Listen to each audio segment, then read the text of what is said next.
son los deseos de Teleimpacto, donde siempre encuentras lo que necesitas saber.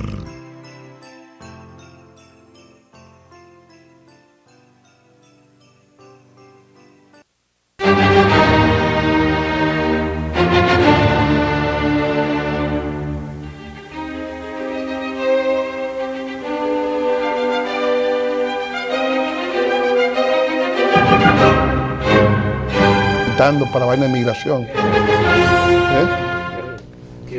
En esta Navidad Saludos dominicanos en todo el territorio de la República. Isabel Leopoldo Espella Lanita y hoy Agenda Nacional se complace en tener como, no invitado, sino como participante de este programa al amigo doctor Manuel Núñez Asensio. Gracias, Pulín. A ver qué opinión tiene él de esta reacción a la muerte de Fidel Castro y qué valoración tiene él sobre la revolución cubana a la vista del cambio de gobierno que se va a instalar en enero en los Estados Unidos. Bueno, yo pienso que era un hecho prácticamente esperado por mucha gente. Naturalmente, Fidel Castro era una especie de ícono de muchas personas. Yo pienso que el hecho mismo de que la Universidad Autónoma de Santo Domingo haya declarado 3 días de duelo y que mucha gente se haya rasgado las vestiduras, muestra ese sentimiento de apego a las ideas de Fidel Castro. Sin embargo, yo tengo una visión más contrastada. A mí me da la impresión, me recuerda, quizás usted lo ha vivido mejor que yo, ese momento final de la muerte de Trujillo, en que Balaguer pronunció aquel discurso, en que en cierto modo expresó el sentimiento de todos los que querían al dictador, cuando él dice en el panegírico: la tierra vacila bajo nuestros pies y el cielo parece derrumbarse sobre nuestras cabezas. O sea, esa especie de mundo que termina, de fin de reino. En realidad, entre los dos regímenes, cuando yo los comparo, desde el punto de vista del historiador, ¿no?, hay muchas cosas que se parecen. Por ejemplo, se le parece en la noción del partido único. Toda la vida política de ese país estuvo regida por un partido único, con la prohibición de la libertad de asociación, de la libertad de reunión, de la libertad de hacer política fuera de ese partido único, que en el caso de Cuba era el Partido Comunista.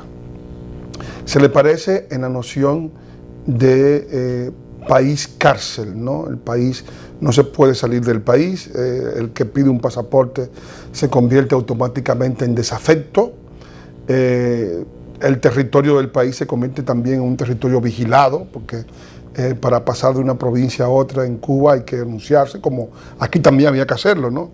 Pasar de Santo Domingo a San Cristóbal había que pasar por un control policial. Y al mismo tiempo, en cada uno de los barrios, en el caso dominicano había lo que llamaba el caliezaje.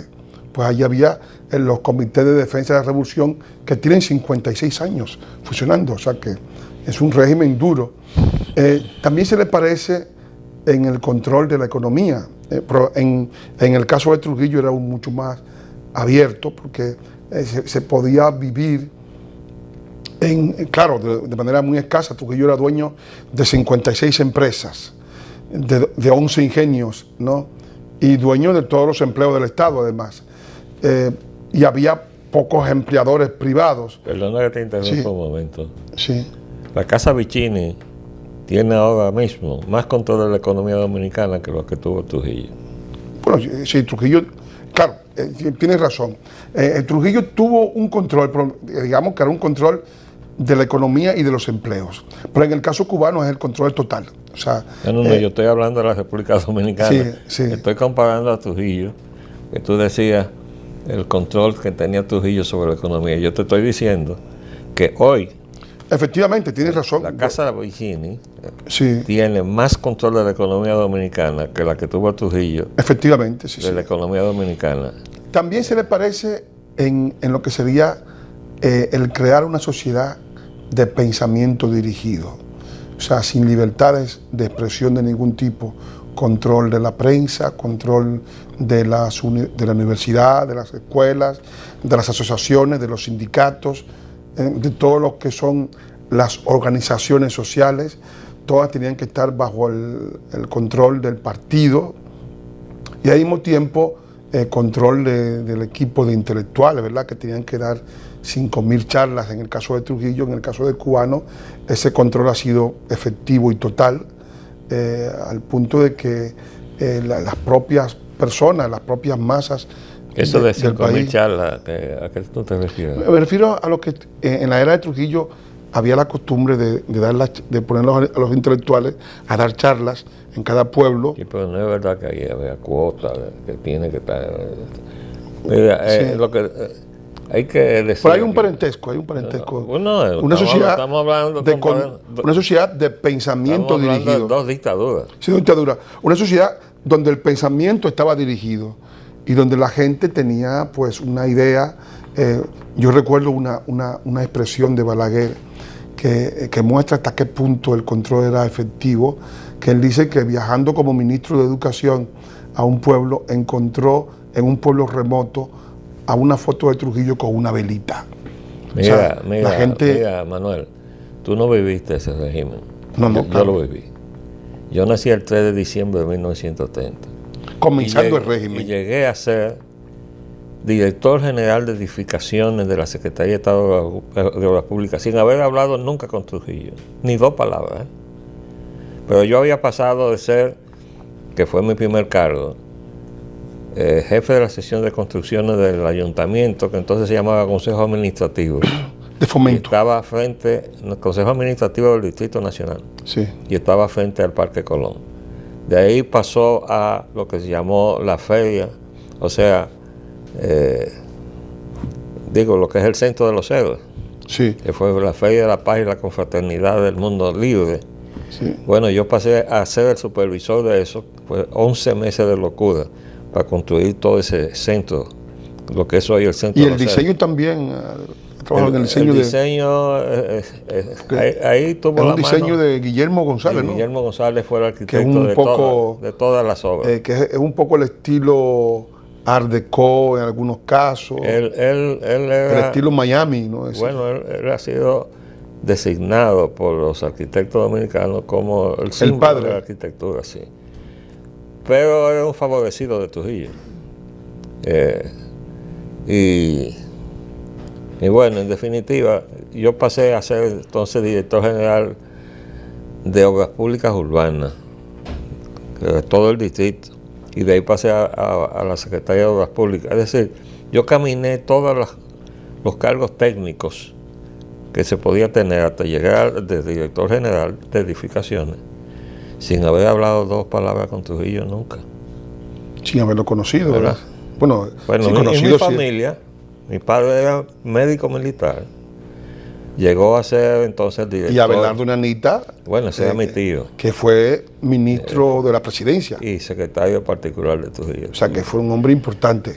Pero lo que quiero decirte es que en mi casa, sí, teniendo a un padre militar, y mi madre fue diputada 2 veces, Diputada. sí, por el Distrito Nacional y después por San Cristóbal. Trujillo favoreció a la mujer. Pero en mi casa no había una sola fotografía de Trujillo. Eso de que fotografía en las casas y aquel lema de que en esta casa Trujillo es el jefe, todo eso es el que quería eso. Y yo estoy poniendo el ejemplo de mi casa, con un militar y con una diputada. Y en mi Tampoco casa había no duda. había una fotografía de Trujillo. Tampoco había duda de ¿Verdad? que era, Entonces, no eran desafectos. el estilo de vivir o estar en el régimen dependía de la persona.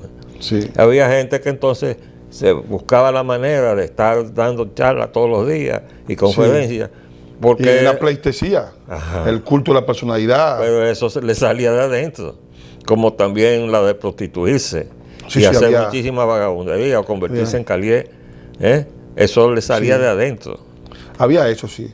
Efectivamente, yo pienso que había esos parentescos que he citado, el parentesco político, de dominio político de una dictadura que tenía el control de todo, el parentesco en el control del pensamiento y el parentesco en el control de la economía. esos aspectos son semejanzas entre una dictadura y otra. Sin embargo, los resultados de cada una son distintos. Por ejemplo, en el caso de Cuba, Cuba tenía $365 de Producto Bruto Interno, superior al de España, que era de $180 en el año 58.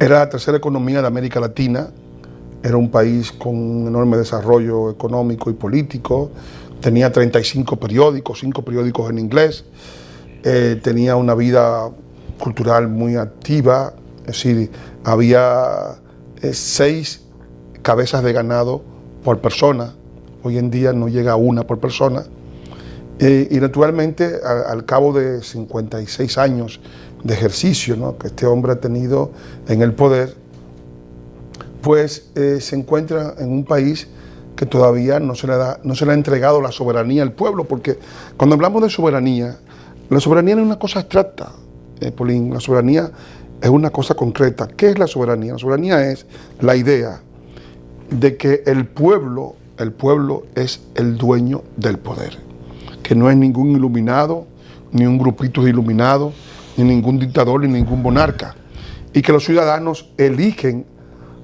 quién va a ejercer el mando, porque no lo pueden ejercer todos. No es práctico, no hay democracia directa como cosa práctica. Los ciudadanos le atribuyen por un periodo limitado en el tiempo a unos ciudadanos en libre competencia ese poder. Ese es el régimen que llamamos democrático. El término soberanía tiene 2 significados, porque entre los países soberanía es la capacidad de autodeterminación de una nación respecto de su destino. De su destino y de las injerencias exteriores. Lo cual entonces se lleva al punto de que sea una regla respetar ese derecho que cada Estado, que es el reflejo de una nación y es de un pueblo, de darse a sí mismo su destino. Sí. Ahora, hacia lo interno, el pueblo es el dueño. Es entonces la voluntad la que decide hacia dónde va esa nación, ese pueblo. Sí. Ese pueblo que es el que decide, el que debe decidir. Sí. Entonces, cuando se le quita al pueblo la posibilidad de elegir quién va a mandar, y se confisca además los contrapesos, porque el Poder Ejecutivo tiene normalmente los contrapesos en el legislativo y en el Poder Judicial. Lo hemos visto en Estados Unidos, donde hay una democracia que funciona de una manera con los poderes, con los contrapesos. Y hemos visto que el Poder Judicial a veces ha sacado a presidentes. Perdóname, lo de democracia, ponle comillas. Bueno, porque en Estados Unidos ha habido una plutocracia, el gobierno del dinero, que ha mantenido al pueblo norteamericano en la percepción, para eso es una palabrita que se ha puesto de moda, percepción, de que hay democracia con 2 partidos cuyas cúpulas pertenecen al señor Rockefeller. No, lo que quiero decir entonces, es que el Partido Republicano y el Demócrata le dan la idea, yo sé a qué se refiere, de que hay una alternabilidad que puede posible, que se considere que haya una confiscación del poder por parte del poder económico. Y esa plutocracia quita, pone presidente y los mata también. Sí, ha habido magnicidios. Históricamente. Sí, ha habido magnicidios. Pero lo que quiero decir es que en el funcionamiento del ejercicio del poder en los Estados Unidos, el presidente Trump, por ejemplo, no podrá hacer lo que le da la gana. Él tiene unos controles del Congreso, unos controles del Poder Judicial, y lo vimos con Clinton. Clinton estuvo a punto de ser sacado del poder por el voto, lo salvó el voto de un congresista. Vamos a decir que los fundadores, que fueron los masones, dejaron un sello del tipo de sociedad que ellos querían. Eso no se ha mantenido a lo largo de la historia de Estados Unidos.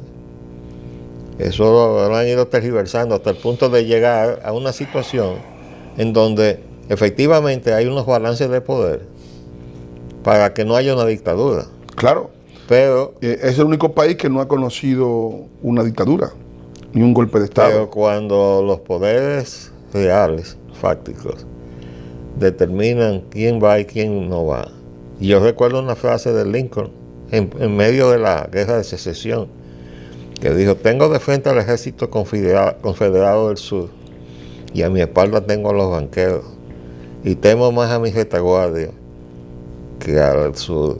Y él le ganó la guerra al sur. Claro. Y la retaguardia lo mató. Bueno, un fanático, no decir, pero lo que quiero decir es que... No, el fanático fue el instrumento de los banqueros, porque él sabía que los banqueros eran su amenaza. Sí, evidentemente. ¿Por qué? Porque estaban detrás de lo que todavía tienen hoy, que es el control de la emisión de la moneda de los Estados Unidos. Ese es de los pocos países, si no es el único, donde el banco emisor no es del Estado. Pero es el único país del mundo, y ahí eso es innegable porque es la historia, que eligió un presidente en 1789 y que ha seguido eligiendo presidentes hasta el día de hoy. O sea, es la más antigua democracia representativa del mundo. De acuerdo, pero ¿y quién le pone los candidatos? Los candidatos... Los partidos. ¿Y quién controla los partidos? La economía... Si la cúpula está toda bajo el control de la economía, banca, sí, ha habido, ciertamente ha habido una confiscación de la representación política por parte de los dos grandes partidos que representan unos mismos intereses de clases sociales y económicos. Aunque tienen matices, porque realmente hay que reconocer que tienen matices distintos y las políticas que han llevado. Teatro. Sí, parte de la diversidad también. Óyeme, yo tengo las listas del Council on Foreign Relations en Rockefeller. Está en la cúpula de los dos partidos. Ahora, los que no están son los cuadros medios hacia abajo, que viven en la idea de que cada uno es diferente del otro partido. Y hay una cierta diferenciación en las políticas exteriores, en las políticas internas también. Yo pienso que el partido, esta vez el Partido Republicano, ha elegido un hombre que es un outsider, que puede significar un frenazo. Perdona que te interrumpa, el partido no reaccionó a Trump. Trump se le impuso al partido. Perdón, si Trump...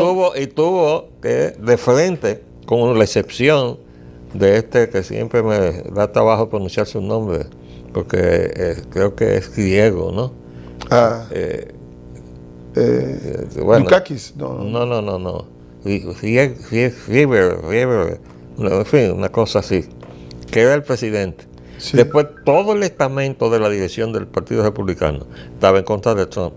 No, y él representa una reacción de la sociedad estadounidense, que es una reacción en contra de las políticas neoliberales, porque los dos partidos, a un principio los Clinton y los Bush se reunieron para aplicar las mismas políticas, cuando se sabía que Hillary iba a ser la candidata demócrata y que podía serlo Bush, el candidato republicano. Ellos pensaban acordar las políticas y hacer una especie de juego ya trucado de antemano.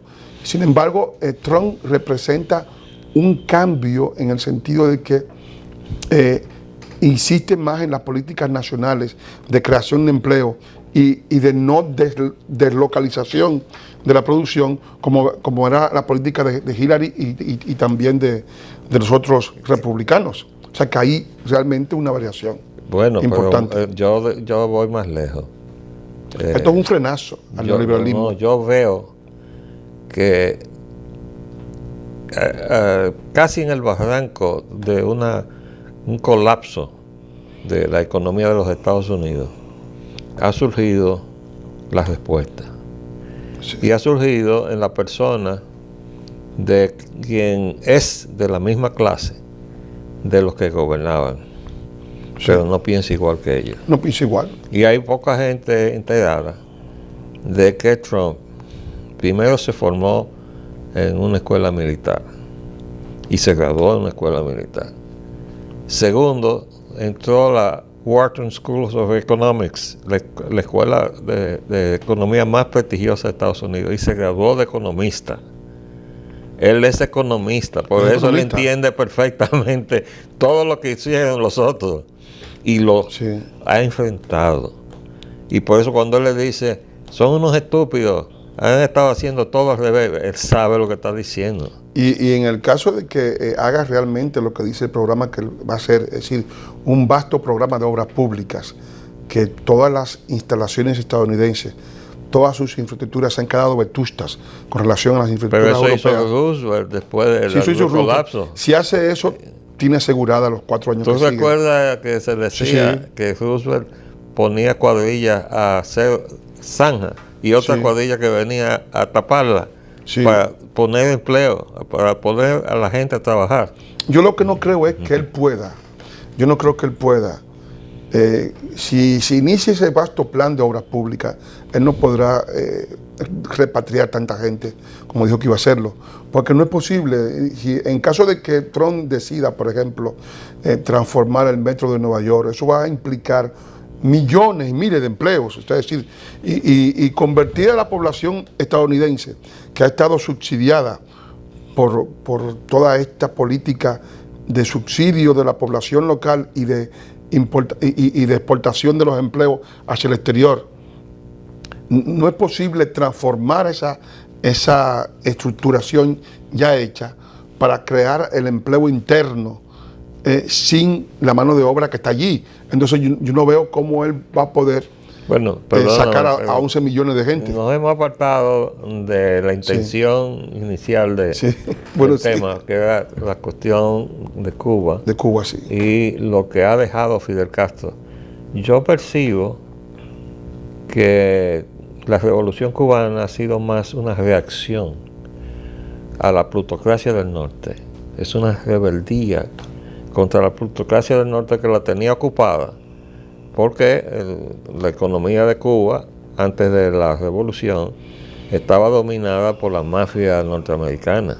No toda, Cuba era un país con un enorme desarrollo. Y entonces, pero no, la parte sana, pues era las industrias de azúcar, ¿no? Las empresas, las refinerías de azúcar. Pero después todo lo demás, estaba el juego, estaba la prostitución, estaba el turismo que traía. El turismo, sí, que era una economía de servicio en gran parte, pero lo esencial es que Fidel Castro recibió un país con unas infraestructuras importantes. A mí me impresiona que Castro logró que su pueblo creyera en él. Era un hombre que hablaba mucho, y entonces, el récord de la palabra. Se daba de él la manifestación que ahora se ve a su muerte. Bueno, eso es normal. Cada vez que muere uno de estos grandes líderes, cuando murió Stalin, cuando murió Kim Il-sung, cuando murió Mao, la gente se tira a la calle, se rasga las vestiduras. Incluso cuando murió Trujillo, hubo gente que le dieron ataques de verdad, ataques de que querían morirse. O sea, esa expresión de Balaguer, la tierra vacila bajo nuestros pies y el cielo parece derrumbarse sobre nuestra cabeza. Recuerda que Trujillo cortejó a la gente de abajo, porque él hacía bautizos colectivos ahí en la capilla del Palacio Nacional. Sí. Lo que hacía eran compadrazgos con gente humilde. Hacía un pacto religioso. Un pacto religioso importante. Exactamente, en el terreno del compadrazgo, que bueno, tenía no sé cuántos miles de compadres y de ahijados. Y además Trujillo organizó una protección al trabajador. Bueno, el Centro Obrero lo creó él, o sea, para darle un sitio y le construyó un edificio impresionante. Se puede decir que en realidad es el creador del Estado Nacional, porque en todos los cuerpos militares, la Fuerza Aérea se creó en la era de Trujillo, la Marina de Guerra de Trujillo. La diplomacia también se creó en esa era. Igualmente se creó la moneda nacional, el Banco Central, el voto de la mujer. Es decir, hay muchas cosas que están ahí, que surgieron de ese momento histórico, porque entonces ahora la gente dice, bueno, juzgan a la era por la etapa final de la era, que es la etapa criminal y de decadencia. La etapa criminal que la llevaba a cabo Figueroa Carrión, un agente de la CIA que se llamaba Johnny Abe García. Agente de la CIA. Sí, señor. Ese señor era un agente de la CIA. Ahora déjame decirte, nos están haciendo señas, siempre pasa eso aquí, pero Trujillo le mandó armas a Fidel Castro. Sí. Y tengo la comprobación de eso, sin ninguna duda. Le mandó armas a Fidel Castro. Y yo, la última confirmación de eso me la dio en mi casa un día que estábamos viendo aniversario del triunfo del movimiento, un video de la entrada de la guerrilla de Fidel a La Habana, disparando sus armas. Con la San Cristóbal. Y estaba sentado al lado mío Eddie Rosas Aristi, el arquitecto, pero que había sido militar cuando joven. Y desde que entró la imagen en la pantalla, dijo, mira la carabina Cristóbal, la reconoció inmediatamente. Sí. Quiere decir que, además ya yo sé el barco y el comandante del barco que llevó las armas.